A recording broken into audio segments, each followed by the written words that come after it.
where we have got 2 new items. So first up, Anathema's Chains. Are you a tank? Is there an annoying enemy on the other team? Boy, do we have an item for you. With Anathema's Chains, you can select one unlucky foe to be easier prey. Vengeance can be yours today. It's a unique defensive advantage against sparring a single target while providing offensive CC, especially useful in a game where you keep encountering the same enemy or someone you just don't like, right? So what I like about this is several things, okay? So there's a lot of cleverness here, and a lot of like really smart design. Maybe it's intentional, maybe it's not, I don't know, but it's really clever. Okay, so first of all, it is a cheap item, which means this is buyable as a support. Now, one thing I've been seeing in pro play, I think especially in the LEC, is we've been seeing some Abyssal Mask Rush on tank supports. Because in pro play, in non-Clown Fiestas, support tanks really get to one item, and then it slows down for a really, really long time. Because one item is pretty much where they get, where they probably shared in a couple of kills, they shared in some turret gold, and they finished stacking a support item, and they've earned enough through passive gold to buy one thing. That could be Chem Tank, that could be Locket. If they wait a little bit, that can be Abyssal Mask, or it could even be Anathema's Chains. And I like that Anathema's Chains has a specific output here. Your Nemesis has 20% reduced tenacity while near you. So Leona can subtract 20 tenacity from the Azir she's pinning down. That sounds awesome. Like, that really, really, really, to me, sounds absolutely awesome. What a compelling choice. Like, realistically, what a truly compelling choice that I'm Nautilus, and by the way, Nautilus R has a stun attached after the ultimate knock-up, so it really is a tenacity follower. Like, wow, that sounds like fun. That sounds cool. Okay, so the output is you, specifically you, have 20% reduced tenacity near me. So it's not necessarily always my abilities, but as long as I'm near you, it's happening, so I can set up for someone else if I really have to, whatever. It's also nice because it means that, like, Braum or who's like an even lower CC, like Tom Kench support can get it, but, like, that's okay because our mid-Syndra stun's gonna last longer, and, you know, the Vein Condemn into the wall is gonna last longer. Like, I can still get some value out of this one. We can peel this idiot. The other part is that you, the tank, take up to 30% reduced damage from the Nemesis.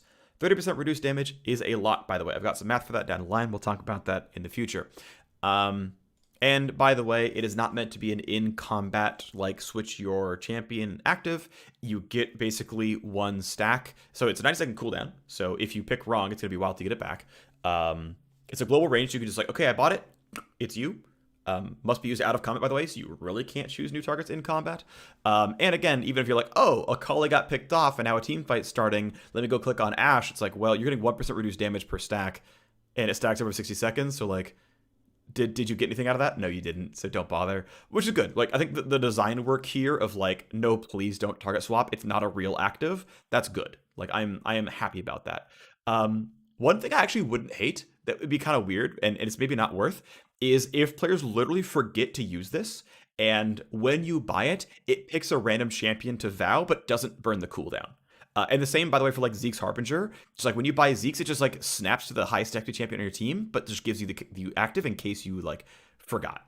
And same for, like, Knight's Vow. Like, the champ who's done the most damage so far on your team gets the auto snap. Like, actually, that'd be kind of cute. I will suggest that to designers because, like, it's probably a no-loss, like, game. So maybe in 11.14 you'll see that change. We'll see. Maybe not. I don't know, but I'm gonna suggest it. Anyway, like I said, it's gonna be a long rundown. I'm doing a lot of weird stuff here. Okay. Anyway, so these designs are really clever. Like, cool effects, really fun effects. Okay.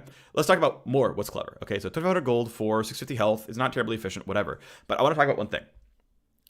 Percent damage reduction in almost all cases. There's a few asterisks, one of which is intentional. I think most of which aren't. Damage reduction, percent DR, does not affect true damage, right? It affects physical and magic damage only.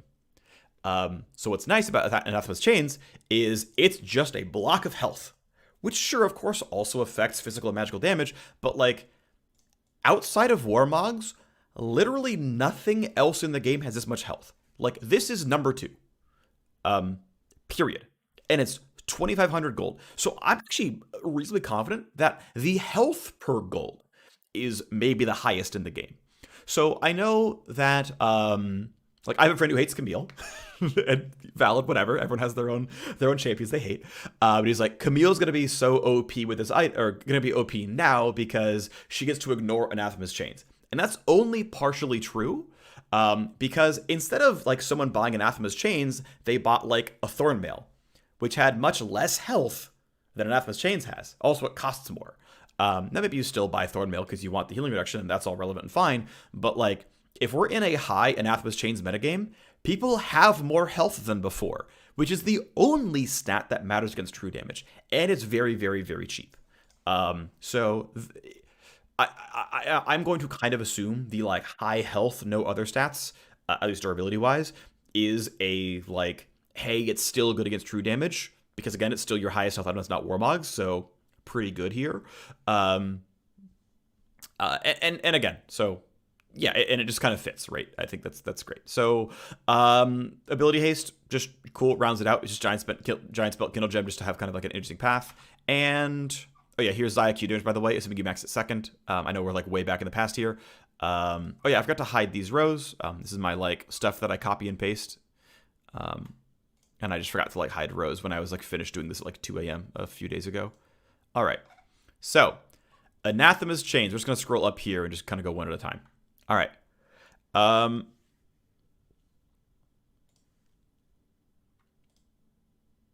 Okay. What?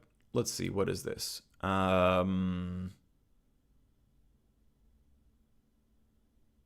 Okay. I'm gonna forget some of how I did this math. Okay. Anyway, what this item comes down to, right, is it is eventually 30% damage reduction, right? It is 30% damage reduction to a target. Okay, cool. So here's the gold efficiency, by the way. Pretty efficient, right? 90% before the passives. That's pretty good. So it is an efficient source of health, and ability haste. So even if you're only buying it for health, haste, and the tenacity vendetta, which is like reasonable. Maybe tenacity is underpriced. You could make a good argument there. But like if you're just buying it as like, yep, I'm just gonna like fight a Camille and stun her for longer, and I just want health and ability haste.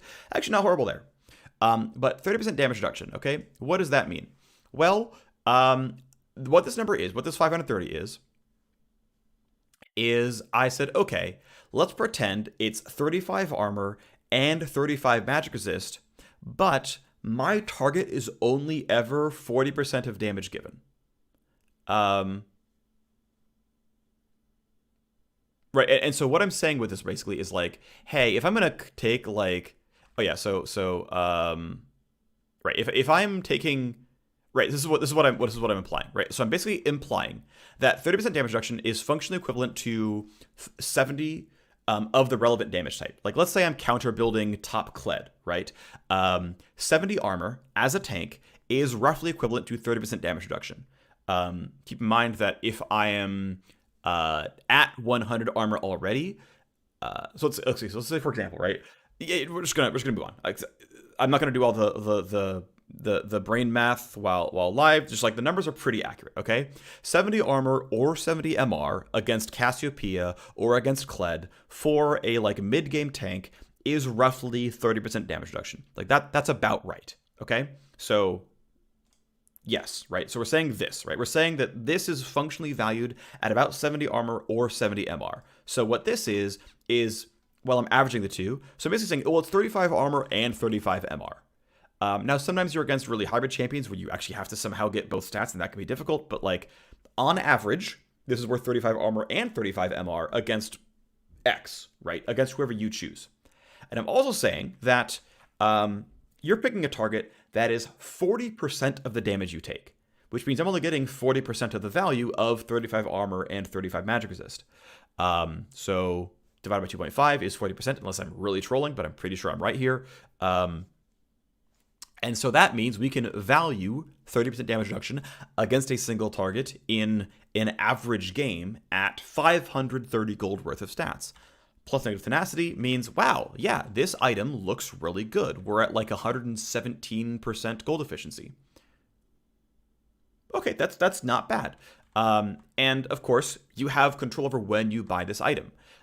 If you really are going to be side laning against Tryndamere the entire time, well, this is going to be better than that, right? This can be, it can really be as good as 70 armor. just straight up.